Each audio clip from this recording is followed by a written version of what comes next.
Hey there everyone, we're here on Buffalo Mountain to do our very first winter edition of our Trail Team 11 segment. I'm joined here right now with Connie Deegan. She is the program coordinator and / nature here at the City Park of Buffalo Mountain. Now, Connie, this is our very first winter hike. What is different about hiking in the winter compared to hiking in the summer? Minus obviously that you're going to need a little bit more layers.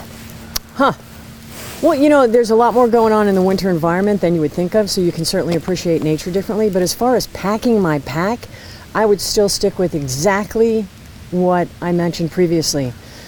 Water, extra food, stuff to wear, a compass, a map, a flashlight, and some shelter stuff like a tarp, and I've got all that stuff in here. I got all that stuff in there. It's very easy to carry. It's very light. I don't even know I have it because you never know what's going to happen. You never know. I'm going to be hiking with you guys, so I'm not worried about it. But I hike by myself a lot, and that could be extremely important, especially in cold weather. Well, I'm glad we're hiking with someone so prepared. Let's get going because it's really cold. Time to warm up. All right. So we just hiked right past that barrier right there. Now, it looks like a spot that you're not really able to cross, but anybody can do this. That's correct. Anybody can walk on this road. This is the service road that brings people up to the towers that are on top of the mountain. Sometimes it's a really nice way to walk because if you're in a group, you can walk as a group and talk to each other.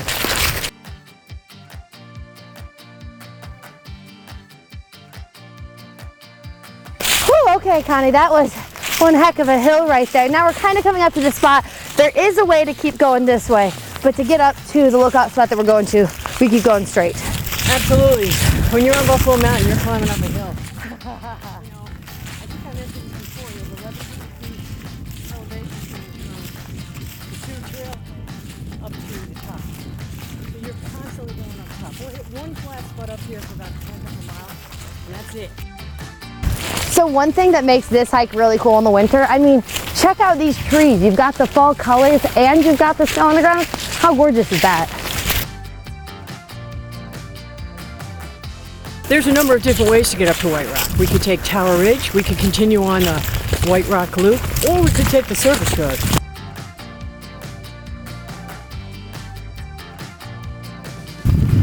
We're still hiking up this service road, but I see we're coming into a little entrance right here. Yes, this is where we want to unlock. Okay, lead the way. Alrighty. This little character is going to bring us up to the bottom of the Tower Ridge Trail. And then we'll take that up to the top. So there's some power lines that run through the property, and we're under them right now, and this is the bottom of the Tower Ridge Trail.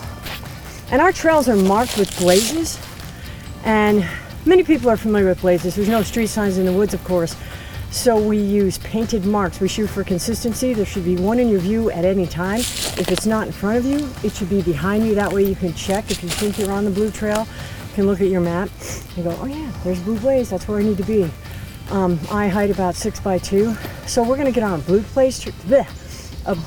blaze trail now, and we'll hike this will bring us almost to exactly where we want to go, which would be White Rock today.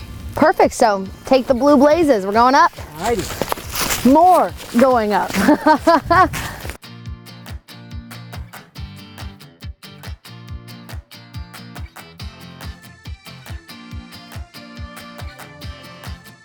We're hiking up this really wooded spot. Now this is where we hit the turn. It's almost about a 90-degree angle just up the other way. Again, remember to keep an eye out for those blue blazes and be especially careful when you get to this point because, again, as we've been saying, it's tricky and it's steep. So you're kind of on an angle, so you got to take it carefully.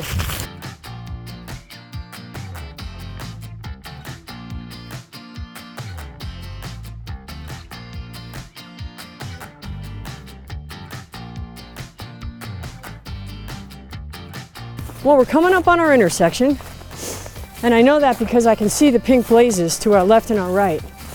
And if I take out the map, and we have a rough idea of where we were, we went up to Service Road, we cut up to Tower Hill. Now we're going to take a left on the Noggin, which is blazed in pink, and that's going to bring us over to White Rock, which is an awesome view.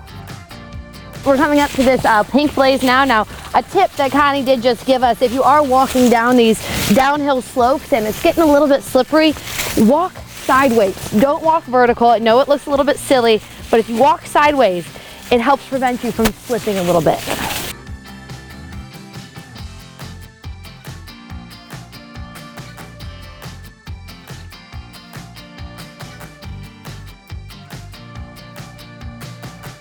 So Connie, it looks like we're coming up to a service road here.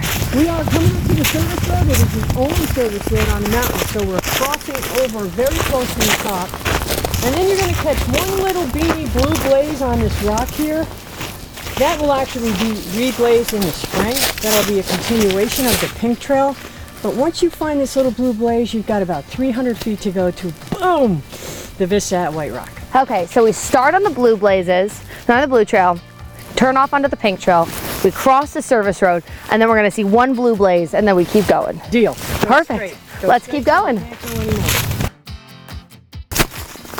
Okay, Connie, I see an opening. Are we here? We did it. We made it. One of the best views. One of the best views in the city. Wow.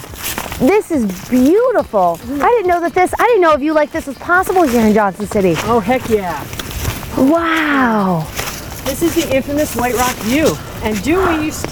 My jaw is dropped. Holy cow. East is like right there. And ta-da!